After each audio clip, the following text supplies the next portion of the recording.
retour avec le thème mythe ou réalité. On continue dans le domaine de la sexualité. Sylviane, tu es prête à nous démythifier tout ça? Oui. Alors, on commence avec le premier. Ouais. Hein? Alors, les hommes et les femmes atteignent leur potentiel sexuel au même âge.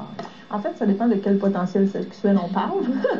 Chez l'homme, il y a tout l'aspect qui est beaucoup plus au niveau des hormones, qui est clairement à son plus élevé à 18 ans, ce qui n'en fait pas nécessairement des bons amants, parce qu'ils sont plus autour de 18.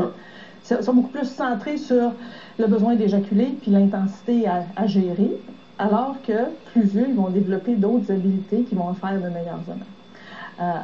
Alors que chez la femme, c'est un processus d'apprentissage qui est un petit peu plus long. Les points de repère ne sont pas les mêmes, sont plus cachés. Chez l'homme, il apprend rapidement que action-réaction, c'est évident. Chez la femme, c'est un petit peu plus long. Donc, on va plus retrouver ce potentiel-là plus développé dans la trentaine chez les femmes. Les hommes vont souvent se retrouver vers cet âge-là beaucoup plus dans une sexualité plus large que centrée sur leur pénis. Les hommes plus âgés, est-ce que c'est vrai que la principale crainte, en fait, ou le principal problème qui les préoccupe, c'est la dysfonction érectile ou, en fait, l'impuissance? C'est souvent celui qui les préoccupe le plus, mais c'est drôle parce qu'on voit de plus en plus en consultation, c'est des hommes qui ont de la difficulté à éjaculer avec l'âge. Souvent parce qu'ils ont développé des mécanismes de fonctionnement où les hormones compensaient puis permettaient quand même de faire monter leur excitation, puis à un moment donné, ben, ils ont plus de difficulté à la faire monter. Donc, soit qu'ils n'arrivent pas à éjaculer, puis quand ils n'arrivent pas à éjaculer, ils commencent à se préoccuper de ça. Donc, ils vont perdre leur érection. Des fois, la raison première pour laquelle ils vont consulter, c'est la dysfonction érectile ou le trouble érectile. Mais le fond, c'est qu'ils ont de la difficulté à faire construire leur excitation. Oui, c'est la poule et l'œuf, là, ça se tient ces deux choses-là ensemble. Clairement, à partir du moment où on se préoccupe de quelque chose chez l'homme, ça a un impact sur l'érection. Ça, on n'en sort pas. Troisième mythe, les femmes ont uniquement des orgasmes vaginaux. Donc, ça, c'est un mythe encore qui tient fort, fort, fort. Beaucoup d'hommes travaillent très fort à amener leur partenaire à avoir un orgasme dans la pénétration.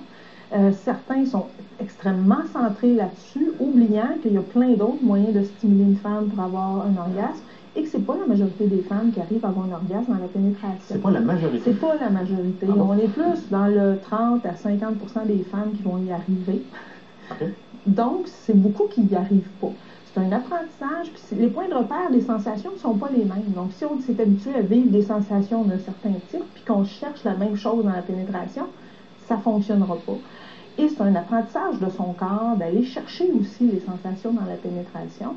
Et la friction, c'est pas ce qui va amener des sensations. Donc, c'est pas le fait de bouger longtemps et fort, mais c'est la façon de bouger pour amener des pressions à l'intérieur du vagin qui vont amener des sensations. Et ça, beaucoup d'hommes ne le savent pas, fait qu'ils travaillent très, très, très fort à essayer d'amener quelque chose qui n'arrivera pas à cause de la façon dont on des choses à apprendre encore. Beaucoup. Et ça nous amène, je trouve que le discours nous amène aisément vers un autre mythe qui est que la femme a un point G et il faut le trouver. Là. Ce fameux point qui est une zone très précise et qui serait en fait, la même c'est ça. Ça, c'est un mythe et ça n'est pas un. Il n'y a pas encore de preuve de ce que c'est le point G. Est-ce que ça existe vraiment? Il y a eu tout récemment. On en parle depuis longtemps, mais en termes de trouver c'est quoi physiologiquement, le cœur, on sait où, tout le reste, on sait c'est où, mais ça, c'est comme une zone bien mystérieuse. Moi, j'ai toujours cru que c'était à côté du point H. C'est facile à trouver, mais ceux qui ont de la misère à trouver. C'est juste à côté. Mais il y a eu, des études, les gens essaient de trouver c'est quoi.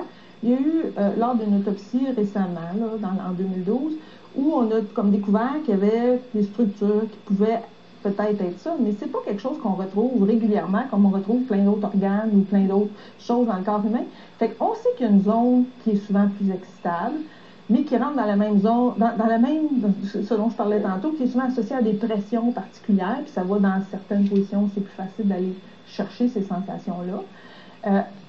Est-ce que le point G en soi existe? On sait qu'il y a une sensibilité plus grande, qu'on va plus facilement avoir des sensations de cette façon-là, mais c'est encore un mystère au niveau médical. Donc, on peut chercher longtemps, c'est ça que tu dis? On peut chercher longtemps parce qu'on cherche encore exactement ce que c'est. La recherche n'a pas fait le point. C'est en plein ça. Merci beaucoup, Sylviane. Merci pour ta visite. Au retour, on met de côté des mythes pour se concentrer sur la réalité dans le Conseil des docteurs.